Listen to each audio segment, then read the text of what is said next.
Shari, the program coordinator for the ISU Promise. And for some of you who may be new to the Promise, I will just really quickly go through what it is. And the ISU Promise is a partnership that Iowa State University has with 2 elementary schools in Des Moines, King and Moulton. And every 5th grader who completes school at either one of those schools is eligible and enrolled into the ISU Promise at that time. And then as long as they stay in Des Moines Public Schools for 6th through 12th grade, graduate, apply, and are admitted to Iowa State University, they receive 20% tuition support for every year they were enrolled at King or Moulton up to 100%. So it's a really great opportunity for the students in these neighborhoods to be able to go to college. The schools are located in neighborhoods whose populations have historically been excluded or underrepresented in higher education. And so it is a way that we work within the schools to create and nurture a college-going culture in that way. And we do that in a myriad number of ways that you're going to hear about today. So again, thank you for coming. I'm going to try to stick pretty close to the agenda, but I want to make sure to give time to our first 2 speakers here. And some of you, wait a second here. For how many of you is this your first ISU Promise mini conference? Wow, that's great. How many of you have come 2 times? This is your second. How about 3, 4, and 5? Fabulous, fabulous. It's been great to see how this grows throughout the years. And I have to say that 2 years ago when we put this on, I had been in this position for exactly 1 month. And so I looked down at the audience and I knew no one. So it's nice to look out today and know that I have connected with many of you on many occasions here. So, but enough about me. I think some of you will know these next 2 people who we're going to hear from today. So if you 2 want to come on up, we've got Somerle Rhiner.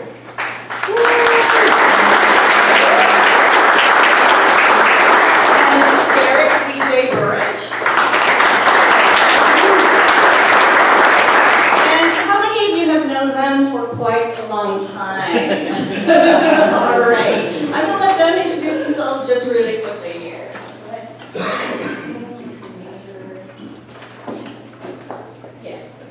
I'm Sophomore. I'm currently majoring in Sociology and one of the Gibbins studies. My name is Darrick Burrage, currently majoring in Performing Arts, but we're looking at a journalism minor next semester. You never know. So these 2, if you haven't already haven't figured it out, they are 2 of the first cohort of students who are on campus, and they are sophomores this year. They are 2 of 10 who are enrolled at this time. And Somerle, some of you heard 2 years ago when she was here and spoke with Lorena. It's an amazing thing to hear that day. And last year, you were here, you got to hear DJ.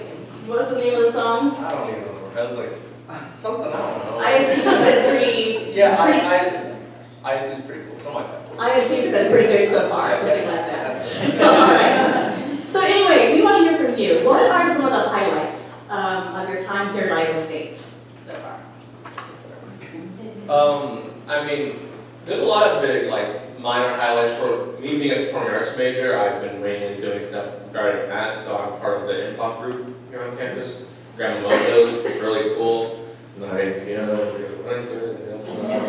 next week, it's gonna be great. So I like doing that kind of stuff, and I was a part of one of the big first theater things here. It was called This Is a Pipe Dream. I had an opportunity to be on stage in an actual, more professional, more than just the theater in a high school stage. It was actually really entertaining. So I think a lot of those things are what has piqued my interest. For me personally, so far, I had a lot of opportunities helping, giving back to Iowa State, specifically people who have helped me so far throughout my journey. So I've been being a peer mentor for one of my scholarships. I've also, currently right now, I'm doing a nonprofit apprenticeship program where I'm job charting a nonprofit, just make sure that's what I want to do in my future. So just a lot of highlights to further advance my career, just helping prepare for my future. Okay, and what have been some of the the challenges that you've had along the way in your 2 years here, but then how have you found your way through those? I feel like a lot of the challenges coming out of high school and going into college, the real world, quote unquote. I mean, the quote unquote is true. I mean, it is the real world, and maybe that freshman year, I feel like I like maybe took it for granted as much as I got like scared by it. Having like different type of workload, actually having to like be more independent. It at first scared me, but now looking back at it, I feel like that was also like a good thing in itself. Having those challenges kind of like, oh, wake me up a little bit. So at first the challenge was kind of like adjusting to college, adjusting to the more independent life. But now I feel as if that challenge is actually going to go wrong. And without it, I wouldn't have been where I am now, being more focused on that. For me personally, I also had that challenge too as an emphasis lane. But on top of that, like there's been other challenges like making sure I do my schoolwork. I feel like personally I just wasn't ready or prepared when it comes to the academic part of college. So I didn't have the study habits. I didn't learn how to do these things. Like I'm still getting used to undergrad. So it's been hard for me to maneuver that and make sure I'm utilizing all my resources. Thankfully ISU and my other scholarships have been helping me utilize what I'm paying for here. Just so that I'm successful. There's been other like social challenges here as well, so like those are big ones, but maneuvering through them is like doing what I can at my part, and then also taking the time to step back and realize I am a student here, and that like my education does come first. So just like going through these hoops and like asking these questions and asking people what are the next steps for like what does it look like for grad school, what does it look like for undergrad, what did you do? Those are the only way that I've been helped to pass these challenges and just keep going, keep going. Sophomore, you talked a little bit about some of the social challenges here. Would you mind expanding just a little bit on that? Are you willing to? Yeah. Okay. Yeah. There's just been like a lot of recent charge, like motives here, like ideology that's been kind of presented within the university. It affected me a lot last semester. Personally, like a lot of my grades started to slip because I was just in a place like where I didn't know what to do to these things because my high school I went to North was super diverse, so I didn't have to worry about all the problems that when I came here. I obviously knew what racism was, I knew what these things were, but on a scale of like IRC, it was just larger than that.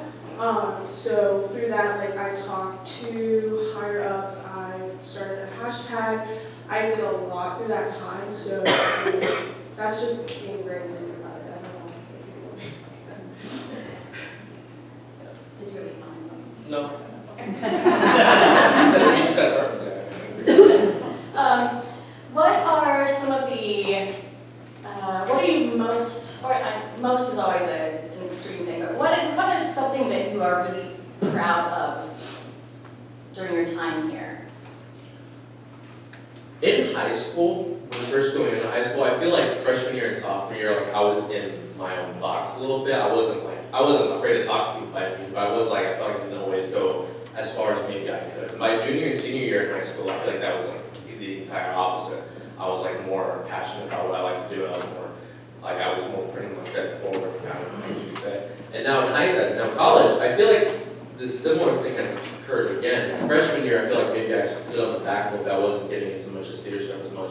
But now, maybe with a different mindset after whatever's happened so far, like I want to get more into all of that. It's kind of like the same thing that happened in high school. Eventually, at some point, just flip to the opposite. So right now, that's something I'm more passionate about, just being able to realize within myself that I can actually focus and make the college experience, the quote-unquote the ideal one, be more true to myself and how I actually want to go. If that makes sense. Something I'm most proud of is also be coming out of my box because I feel like when I first came to Iowa State, one of my goals was like not to like really create friends. And like I think that's kind of weird. And first of all, now I think it's weird. Back then I didn't think it was weird. So I really like sit on my zone and like do things that like make me uncomfortable and push myself so that I can learn because you have to be uncomfortable sometimes. And something else that I'm proud of is just like trying to figure out who I am because I feel like it's always like a learning experience back every single day I'm here. So it's just like learning who I am, being confident in myself and my abilities, because before I came here I was super doubting who I was and if I was qualified enough, you know, the basic imposter syndrome stuff. And I think now I've come to a place of where like I know my worth, I know that I'm good, I know that I can do what I can do, and I'm here for a reason.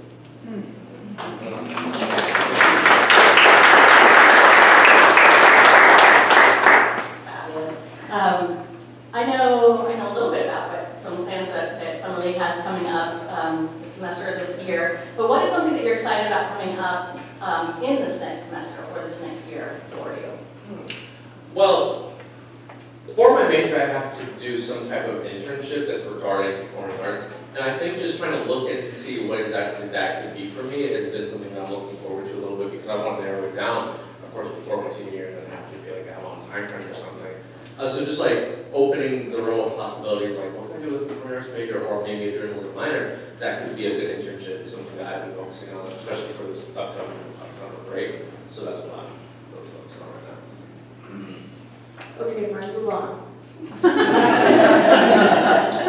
So this semester I'm going to Vietnam during the summer, and then I'm going to go study abroad in Korea. I'm hoping to get like a lot of I'm hoping to gain like a lot of insight about that, and I think after that I'm probably going to try to find something as an internship just to make sure I really, really want to do my profit, but I just don't want to go into a field and end up not liking it, so we have to, you know, be smart. So. I would love it to open it up to questions from you. I'm sure you might have some questions for them. So, you both talked about when you came to college, you were learning how to adjust to the workload and setting your own schedule. What, if any, ISU resources did you tap into to sort of help you with that, whether it be professors, tutoring, your peers? I'm just curious. Professors are actually like a really big asset. Like for some reason it's surprising me. I don't know why. Like I mean, going into college, it's supposed to be scary adults now. Like, oh, they're actually human beings. They have actual emotions. But they're really helpful. Like just going to them, having like an actual heart-to-heart conversation. Be like, well, I'm struggling in this, but I would love to like open myself up to having some type of help from you. It's been a big thing. And also, I believe it's the Writing Media Center, the on campus. Oh my lord, they sit there with you for like as long as you need to in a session, just helping you on essays and whatnot. It is incredible. Oh my gosh. I feel like when I first started, like I was like, okay, I think I'm a good writer, but like I was just running like Dr. Seuss. Like that was there, but now I'm like, I don't think up there. Then grab my phone. Thanks to Olivia. Think it's awesome.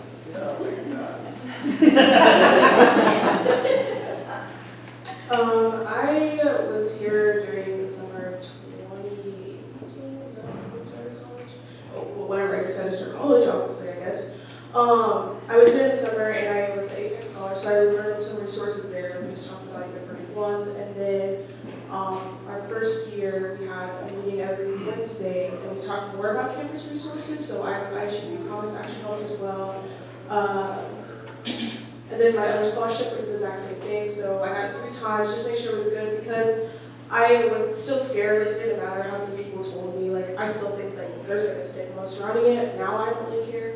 Because like I'm here to like help myself, and like my professors, like literally yesterday I was talking to one of my professors about graduate school, because I mean I don't even know what undergrad really is right now still. So I was like, my next step is grad school. So I was like, okay, when I'm asking them like how do you maneuver in spaces, like how do you do these things? So they've always been like super helpful, giving me resources. Like I can connect you to this person, I can connect you to this person. So just like asking around, asking their peers, because your peers know things too. So it's just like just asking every second that you can. Other questions? Thank you for being here. I think it's fantastic that you guys are here. And so my question is really about your journey. And I don't know what grade you were when you started at King Moulton, but during that period before you graduated high school, were there moments of doubt for you that you were going to complete the high school program and then come to Iowa State University? And if there were, how did you being part of the ISU Promise keep the motivation? Well, I would say moment of doubt wise, wasn't necessarily like, I'm not going to go to college or anything like that. I think my doubt at all would have been in just, am I going to make it worthwhile? Like, I've given this incredible opportunity of actually going to make something out of it. That's been something that, like, even to today, I feel like I still have a certain impact on my feeling about. And that's really important. But I feel like even within that, it hasn't scared me along that journey, especially because until like the middle of high school, I never really grasped how like amazing and important it was that I had this opportunity to make something out of it. It really never hit me until the middle of high school. And since then, I feel like I said, that was like the only thing at all. My story's a little bit different. Through high school, like, I heard about it, I knew other, like, people were servicing the letters, and I was like, at first we didn't really know what it was. I personally didn't really know what it was, so I was like, oh, like, am I gonna get this, like, am I not? Like, are they just picking, like, certain people, like, you know? But even during that time, like, it didn't cross my mind. I wasn't thinking about going to college. I didn't have my mindset of college. I didn't make these decisions until I took my ACT my junior year.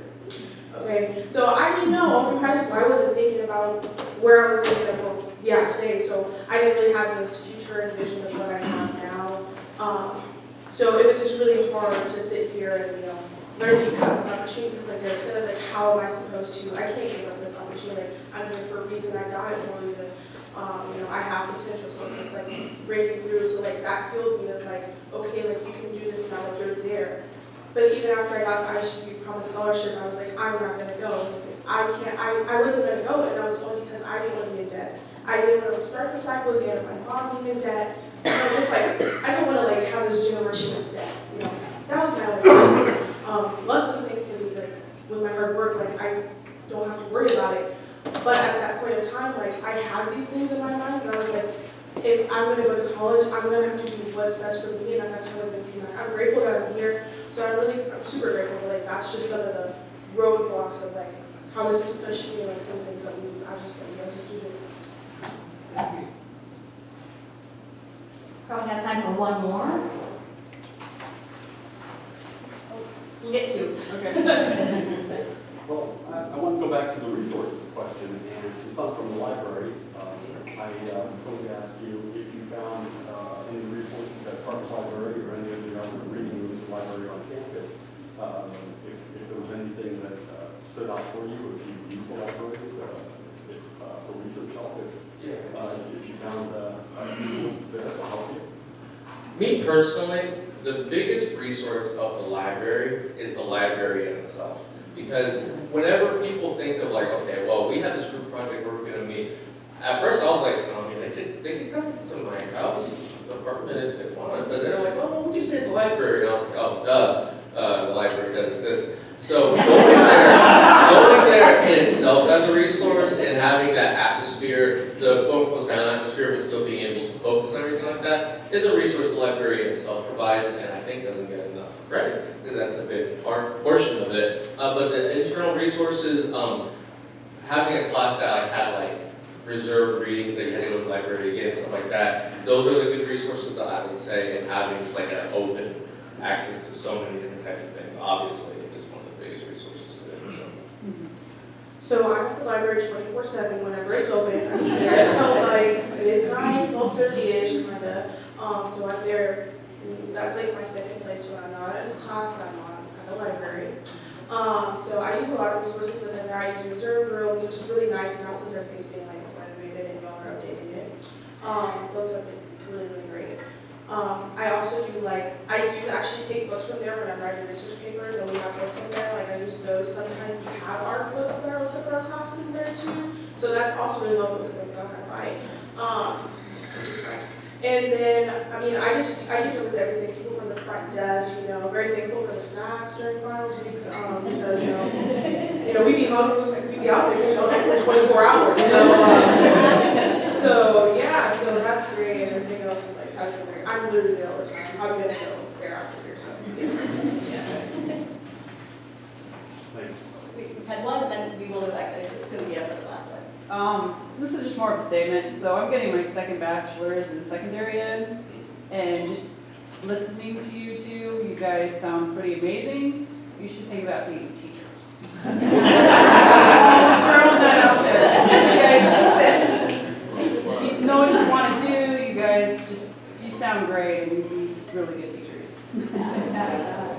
so put that in the back.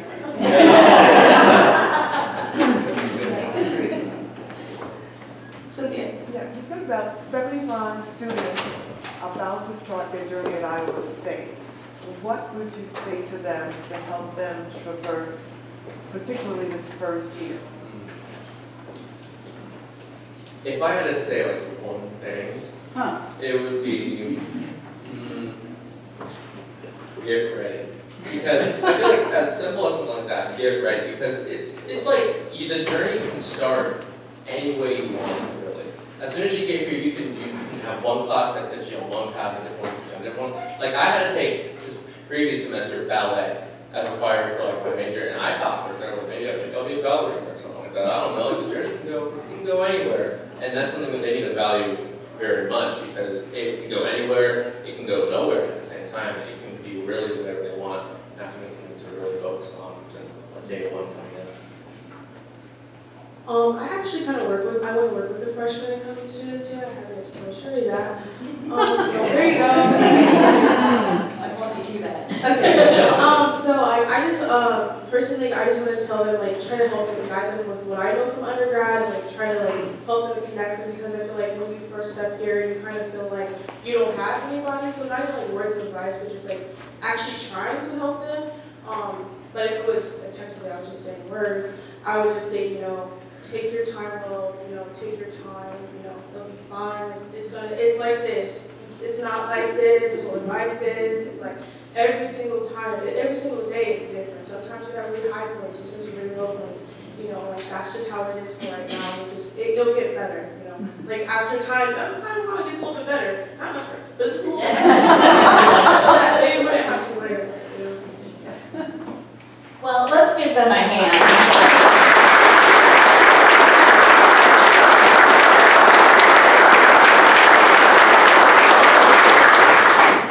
Thank you so much.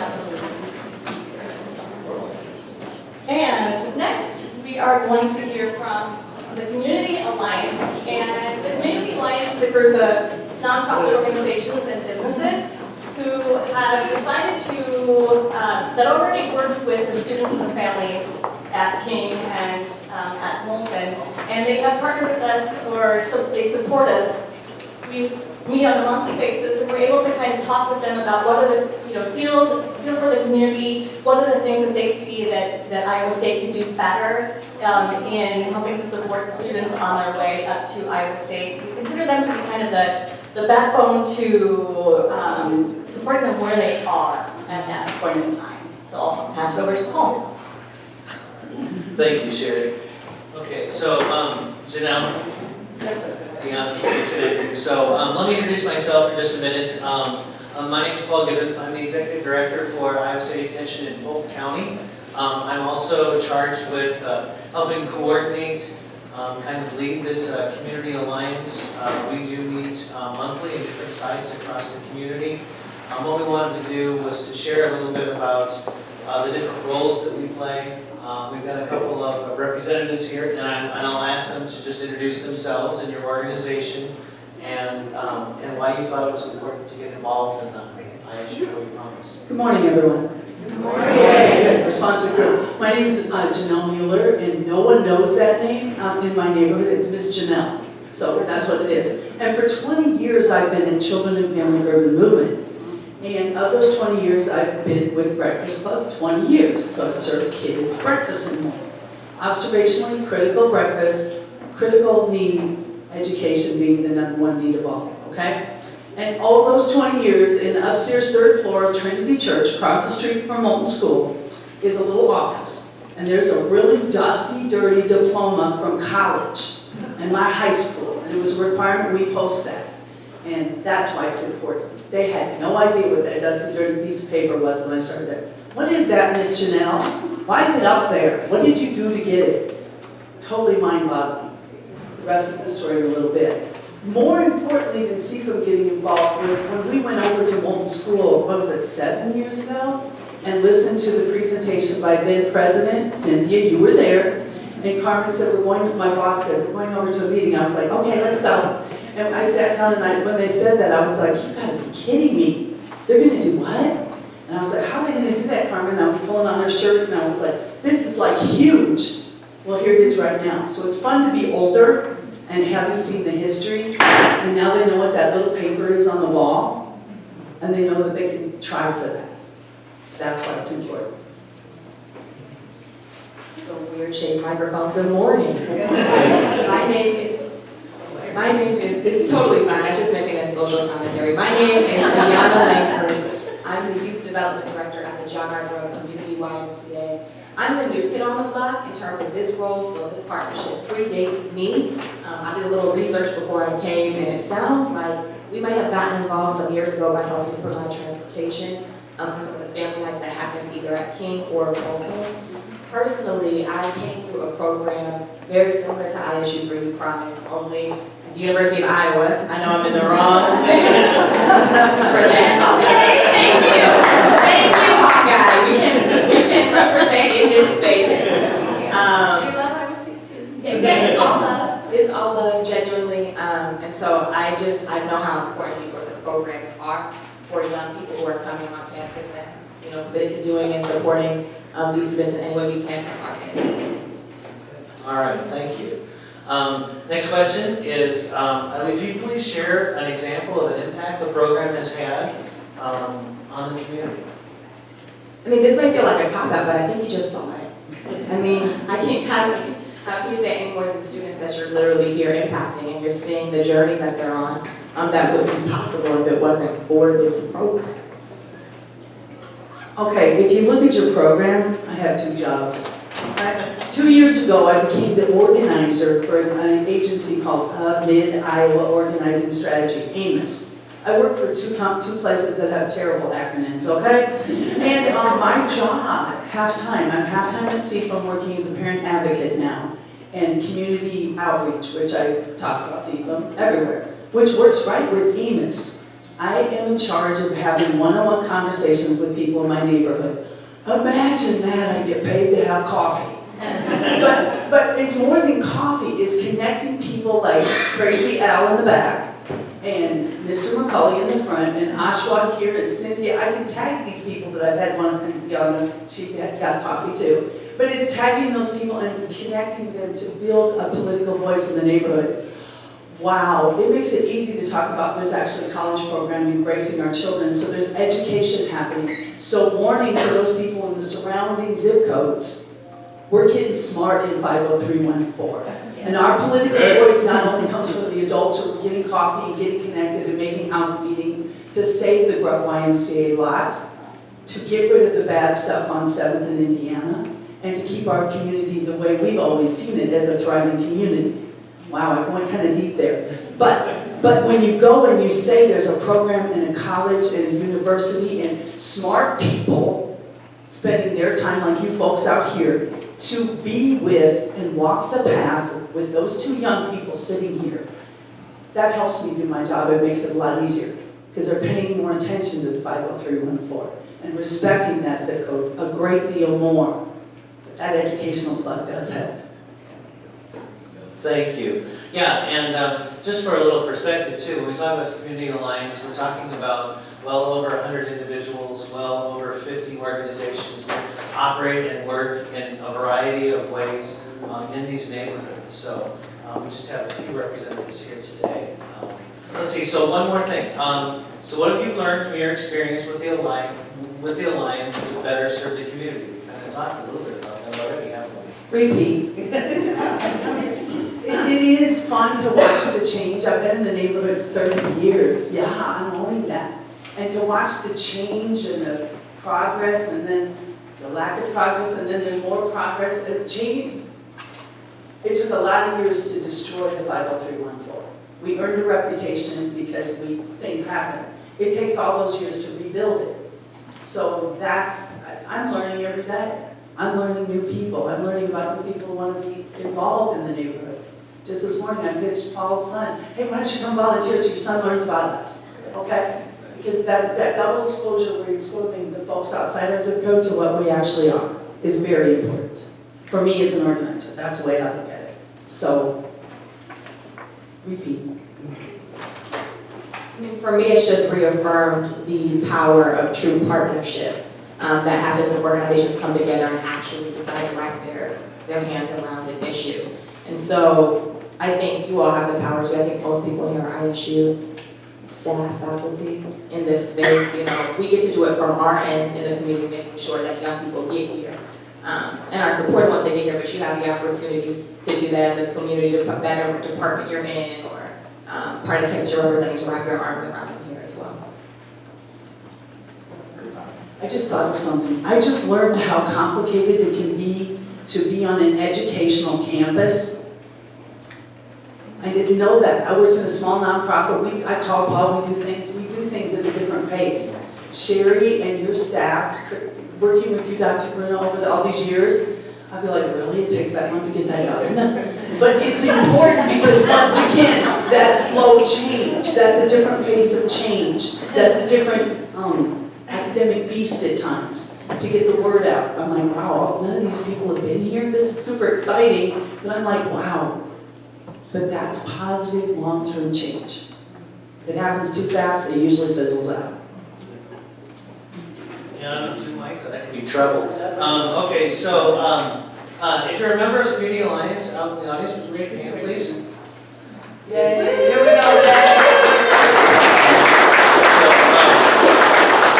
I think we have a few. Okay, one. Please, I would encourage everyone during the break to connect with one of the Alliance members so you can get some more insight and ask some particular questions. We may have a few minutes, so do you have any questions? Yes? We've made a lot of progress in the communities and on campus in the last 5 years. I envision that there are still needs out there in the communities. Can you talk about what those might be and how the Alliance might be able to, or Iowa State or you promise might be able to help with those needs? I'm looking in the audience, Cynthia. Some of the other. I can speak to something that I can see. From where I sit in my seat with being part of Iowa State Extension and Outreach in Polk County, boots on the ground in the county, working in a lot of the different neighborhoods across.